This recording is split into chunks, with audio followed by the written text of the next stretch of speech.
It's a Cranston assessment of projects system, which is CAPS. How do I decide what I should take advantage of?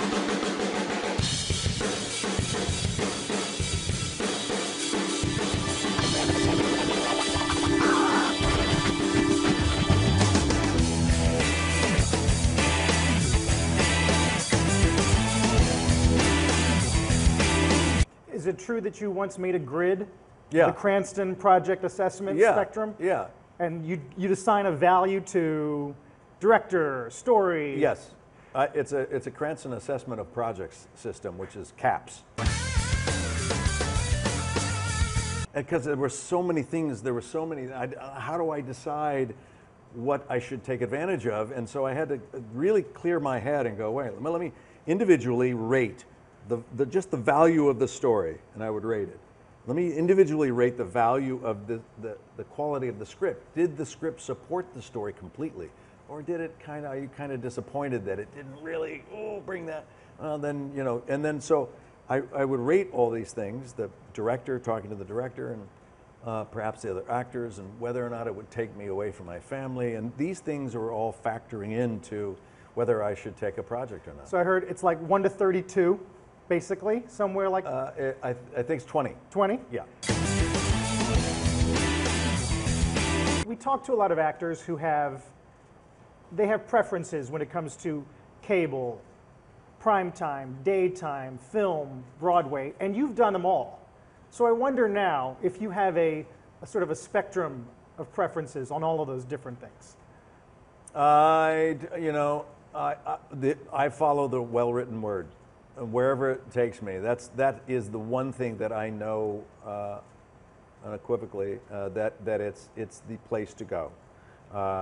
It's never failed me.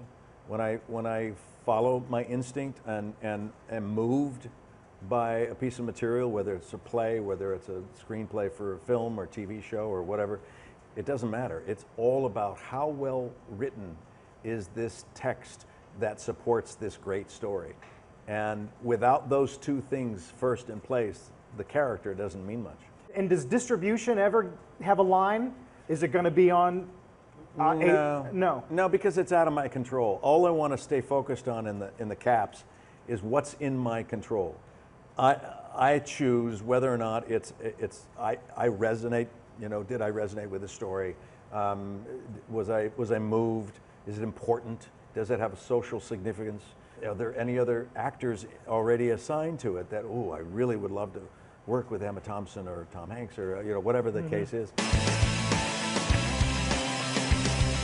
People looking for themes in your work see this now and say, good guys having to associate with bad people to accomplish good things.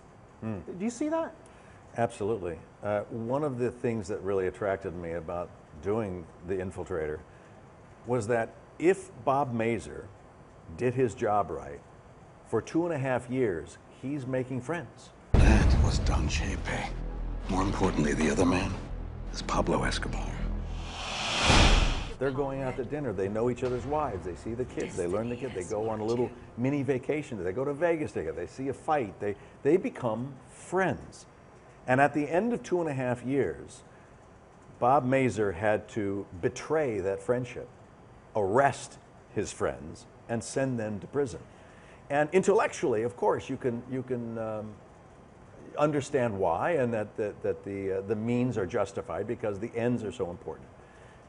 But I wonder if emotionally your body knows what it's doing, if it's catching up, thinking, God, I really did like them to a degree, and at certain points, does it get into a gray area where you forget that they're bad people and I have to, we're human beings after all, and we can be susceptible to those things. There's also the element of pretending to be something you're not for fear of getting killed, right? Yeah. I don't want to belabor Breaking Bad, but did Walter inform some of that? No, because he was operating on a different set of circumstances.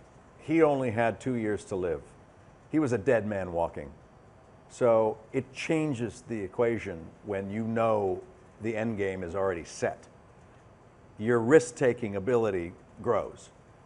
Bob Mazur's not that way. He's a law enforcement official, a real man, nice man. In my business, nothing good ever comes in the absence of trust. Without it, there is no loyalty. When there is no loyalty, it never ends well. One of the stories when I was talking to his daughter, and she said there was a code when they were driving around in their family car, and Bob was always scanning, looking in the rearview mirror, always looking to see if he knew anybody. They could be in anywhere. So they would have a code word, and if Bob said this code word, the kids would just fall to the floorboards and not move and don't say a word. And I thought, oh my God, what that must have been like.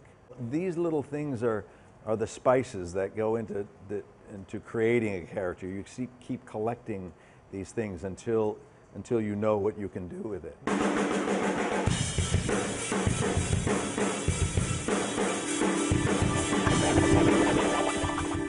Hey CNBC fans, I'm Carl Quintanilla. Thanks for watching CNBC's Binge on YouTube.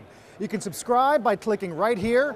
Watch all of our interviews on the changing media landscape. You can also click on any of the videos around me to watch more from CNBC. Thanks for watching.